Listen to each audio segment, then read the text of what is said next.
That deep blue color, always going to be black. Kind of an off-white or a creamy color. This is known as the red grease with the gold flakes, and now you can see why.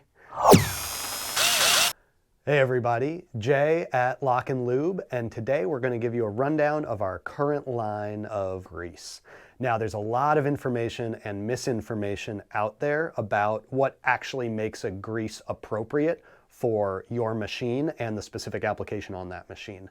So let me walk you through the different grease we carry, why we carry it, and hopefully help you make a decision when you go to buy your next tube of grease. We stock a lot of grease from the Texas Refinery Corporation. All of this grease is blended in America. We've got a few variations on their Paragon 3000 as well as their crown and chassis.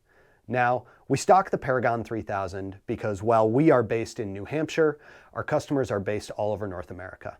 So we have people working in really hot conditions, really cold conditions, wet conditions, dry conditions, you name it, all sorts of machines. What we have found is that the Paragon 3000 is really going to be the best grease for the job.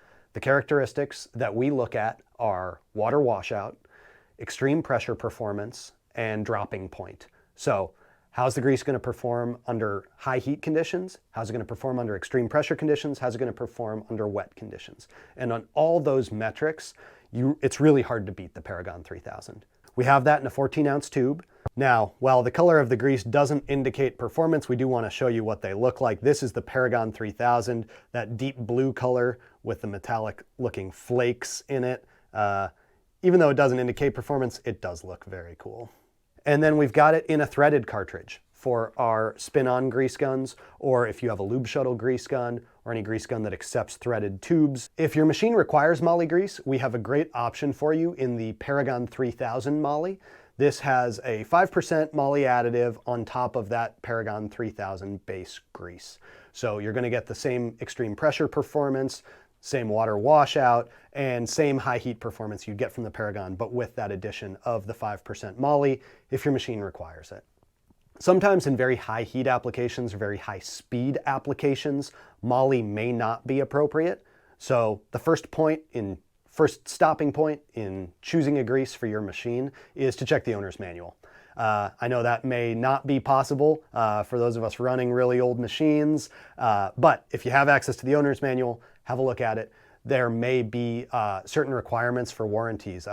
Caterpillar requires the use of Moly grease on certain bearings in certain places. So have a look at that. We also offer the CNC grease, the crown and chassis. This is known as the red grease with the gold flakes. This is an excellent option, a little bit cheaper than the Paragon 3000 if you're making a decision based on a budget, but still hits a lot of those main metrics that we care about in offering a high performance grease. For extreme pressure performance, it still scores 100 pounds on the Timken test. That's almost as good as any grease in the world. So incredible extreme pressure performance, very good water washout properties, and a very high dropping point for high heat applications. These are all lithium complex greases. So good multi-purpose greases can be used just about anywhere. Lastly, our mini tubes. Now, the LockNLube mini grease gun does accept these 3-ounce cartridges of grease, and this is a calcium sulfonate grease. We offer this grease because it hits a lot of those same metrics. It's going to perform really well under pressure, really well under high heat, really well in wet conditions, and on top of that, the calcium sulfonate greases are completely compatible with lithium. So if you've been using a lithium grease, you've been using a Moly grease, no problem to switch over to a calcium grease for any of your applications. Currently, we offer calcium sulfonate grease just in these 3-ounce tubes. If you'd like us to offer it in a 14-ounce tube or a threaded grease tube or even in bulk, drop a comment on the video and let us know. Lastly, forgot to mention the elephant in the room, our 45-pound bucket of Paragon 3000. Now, for all of our Texas Refinery greases, we do offer these in bulk. So these bulk 45-pound buckets are going to be available for Paragon 3000, crown and chassis, and Paragon with Moly. If you're using our G-Gun grease gun or any other bulk greasing application, great value for money here in terms of the price per volume. This is going to be about half the price of buying your standard tubes. Now, if you really want to geek out on your grease, and comparing apples to apples and understanding what matters here, here's some things that you should look for. Look for the Timken OK load test for extreme pressure performance. That's going to tell you how does the grease perform under specifically shock loading applications. The next thing to look for is the 4-ball weld test. Look for those results. That's going to show also extreme pressure performance, but more of a rolling environment for how the grease performs when the bearings are rolling under extreme pressure. Next is the dropping point. That's going to show you how well the grease holds together under extreme heat. And lastly, water washout. How well does the grease stay in place in wet environments?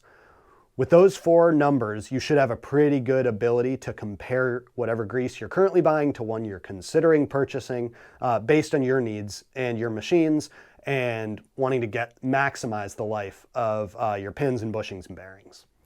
Now, things that don't matter, the color of the grease.